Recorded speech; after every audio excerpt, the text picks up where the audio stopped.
मेरी स्ट्रैटेजी, क्योंकि मैं दृष्टि फाउंडेशन 27 की स्टूडेंट रही हूँ, तो सबसे पहले तो क्योंकि मैं एक जो है नॉन आर्ट बैकग्राउंड से बिलोंग करती हूँ, तो मैंने ह्यूमैनिटीज़ के सब्जेक्ट पहले नहीं पढ़े, तो मैंने सब कुछ यहीं आके जो भी क्लासरूम में पढ़ाया गया उस पर बहुत ज़्यादा फोकस और पूरी क्लासेस बहुत अच्छे से सुनी।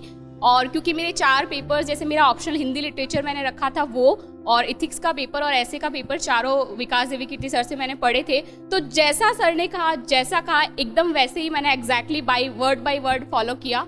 और फिर कुछ गैप्स आ गए थे, 2 इयर्स मैंने बीच में प्रिपरेशन नहीं की, फिर उसके बाद मैं वापस इस बार मेंटरशिप प्रोग्राम का पार्ट बनी। तो मेंटरशिप में जितना करवाया गया मैंने उसको करने की कोशिश की। आंसर राइटिंग थोड़ी कम की, तो इस बार ज़्यादा आंसर राइटिंग के साथ बेटर रैंक की कोशिश हम लोग करेंगे। और फिर 1 मंथ पहले अब मेरा अस्मिता का भी मैं पार्ट बन चुकी हूँ, तो आई होप कि अस्मिता और मेंटरशिप का बेटर सपोर्ट मुझे इस बार बेटर रैंक के लिए मिलेगा। और लाइफ कैसी रहती है, कैसे, तो उसके बारे में मैं इतना ही कहूँगी कि स्ट्रगल तो पार्ट है लाइफ का, अप्स एंड डाउन में थोड़ा खुद को कंटेन करके रखें और खुद के लिए थोड़ा सा काइंड बने रहें, चीज़ें स्मूथली अपने आप हो जाएंगी सेटल।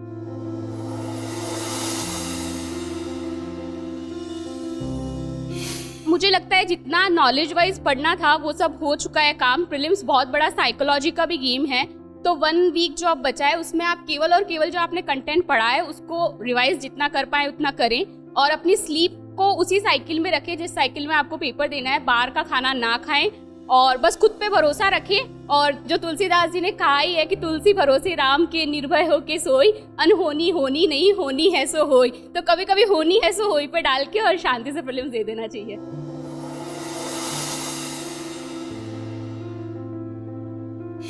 एग्ज़ाम हॉल में अगर आप, जैसे मैंने पिछली बार प्रीलिम्स दिया था, तो मुझे लगता है स्ट्रेस ही सबसे बड़ा फैक्टर था जिससे मैं चीज़ों को नहीं मैनेज कर पाई। तो आप अपने टाइम को मैनेज करें और काम रह के दें। उस वक्त क्वेश्चन पे ये ना ध्यान दें कि इतने क्वेश्चन करूंगा तो प्रीलिम्स निकलेगा या नहीं निकलेगा, ये सब कैलकुलेशन वहाँ नहीं करनी है। आपने जो नॉलेज पढ़ा है उसके बेसिस पे आप अपना क्वेश्चन का आंसर लगा के आइए, बस दैट्स इट।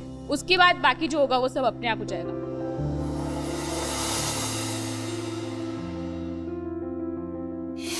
दृष्टि के अस्मिता प्रोग्राम से मैं लास्ट मंथ ही जुड़ी हूँ, तो अभी 1 मंथ में जो मुझे एक्सपीरियंस हुआ है, मुझे लगता है कि क्योंकि ये जो है बहुत फाइनेंशियल, आपका जो रेजिडेंशियल है और जो आपका फूड का एक्सपेंस है वो ले लेते हैं, तो एक बहुत बड़ा जो मेंटल बर्डन बच्चों पे होता है कि जो फैमिली को एक फाइनेंशियल सपोर्ट करना पड़ता है, तो वो अब आपके ऊपर नहीं है, तो आप स्ट्रेस फ्री होकर पढ़ सकते हैं।